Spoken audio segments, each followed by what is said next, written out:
Expensive phone. इन premium phones के पीछे मिडिल क्लास वाले पागल हो चुके हैं। बहुत खुशी हो रही है कि 16 Pro Max हमारे को मिल गया, हम लकी है। मैं 21 आवर्स से लाइन में खड़ा हूँ। मैं कल 11 o'clock को स्टोर ओपन हुआ था, तब से आया हुआ हूँ, इधर ही हूँ।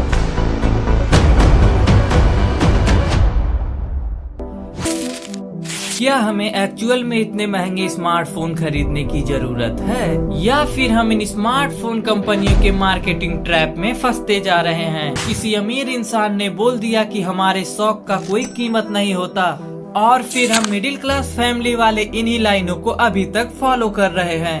लेकिन प्रॉब्लम तो तब क्रिएट हो जाता है जब एक मिडिल क्लास का लड़का 1 से 1.5 लाख रुपए का प्रीमियम फोन खरीदता है, जिसकी मुश्किल से सैलरी 15 से 20 हजार होती है। मैंने थोड़े पैसे भाई से उधार लिए और दोस्तों से भी कुछ मदद मिली, ऑफ कोर्स, क्योंकि मैं एक बजट के बाहर फ़ोन लेने वाला था।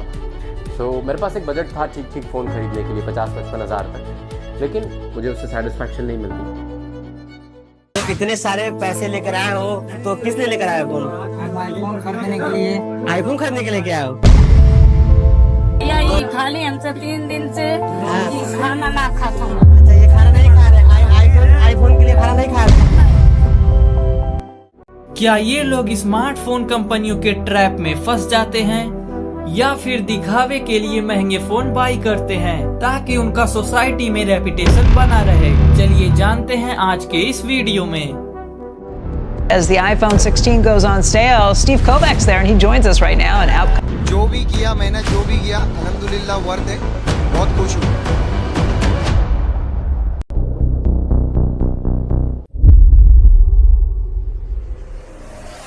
आज के समय में स्मार्टफोन हर आदमी का एक बेसिक जरूरत बन चुका है, जिसे लोग अपने बजट के हिसाब से खरीदते हैं। लेकिन इनमें से ज्यादातर लोग स्मार्टफोन कंपनियों के ट्रैप में फंसकर अपना बजट बढ़ा देते हैं, या फिर उतने पैसे नहीं है तो फिर ये EMI पर फोन लेते हैं। आखिर क्या है इन प्रीमियम स्मार्टफोन्स के पास जो एक मिड रेंज स्मार्टफोन के पास नहीं है?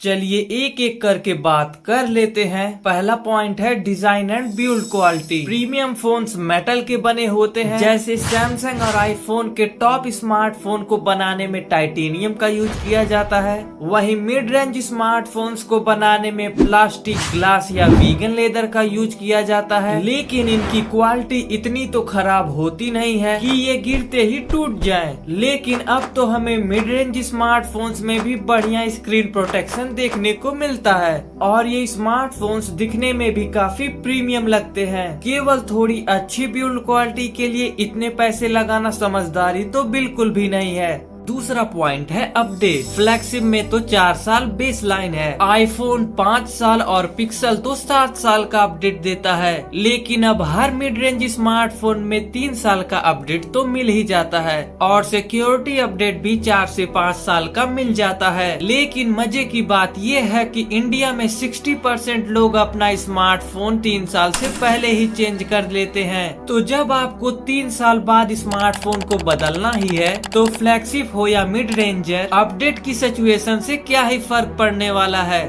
अगला पॉइंट है सिक्योरिटी। भाई सिक्योरिटी के मामले में 2 ब्रांड्स झंडे गाड़ चुके हैं। पहला आईफोन, जिसका ऑपरेटिंग सिस्टम iOS है, और दूसरा सैमसंग, जिसके पास खुद का नॉक सिक्योरिटी है। इस बात से हम बिल्कुल भी नहीं मुकर सकते कि महंगे फोन्स के पास सिक्योरिटी हाई होती है, बट इस सिक्योरिटी से मिडिल क्लास फैमिली को क्या ही फर्क पड़ने वाला है। इन्हें ऐसी सिक्योरिटी की क्या जरूरत है।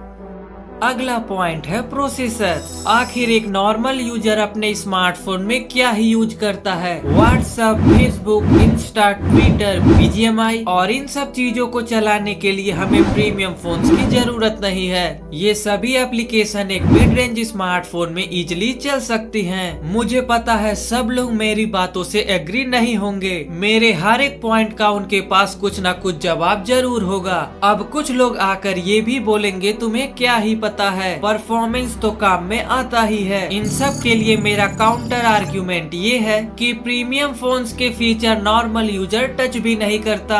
मैं इन महंगे फोन्स के खिलाफ नहीं हूँ। अगर आप 1 लाख का फोन लेकर उससे पैसे कमा सकते हैं तो आप जरूर इन महंगे फोन्स को बाय कर सकते हैं, मगर आप शो ऑफ के लिए इन्हें बिल्कुल भी कंसीडर ना करें, क्योंकि ये टीन के डब्बे 1-2 हफ्ते ही अच्छे लगते हैं, उसके बाद सब नॉर्मल हो जाता है।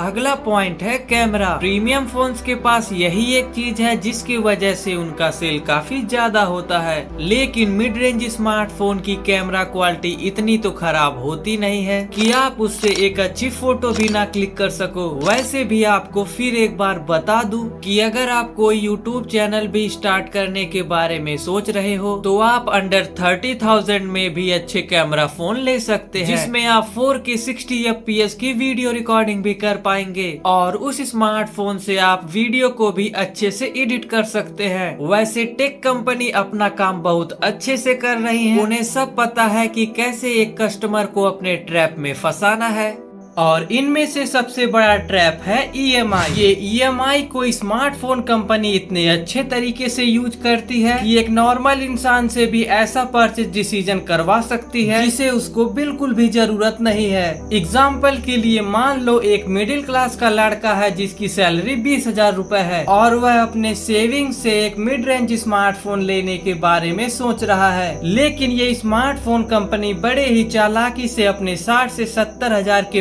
प्रीमियम फोन्स को दिखाती हैं और फिर यही 60 से 70 हजार के फोन को ही 3 से 4 हजार रूपए पर मंथ के हिसाब से EMI पर फिक्स कर देती हैं, जिससे कस्टमर को भी लगने लगता है कि वह इस पेमेंट को बड़े ही आराम से पे कर सकता है। फिर वह फाइनली इन प्रीमियम स्मार्टफोन्स को EMI पर खरीद लेता है और ऐसे स्मार्टफोन कंपनी हजारों लोगों से उनके बजट से भी ज्यादा महंगे फोन परचेज करा के अपने ट्रैप में फंसा लेती हैं। आप इस ट्रैप में फंसने से बचें और अपने बजट और सेविंग्स को देखकर ही कोई परचेज डिसीजन लें। आपका पैसा किसी कंपनी के ट्रैप में फंसकर बर्बाद नहीं जाना चाहिए।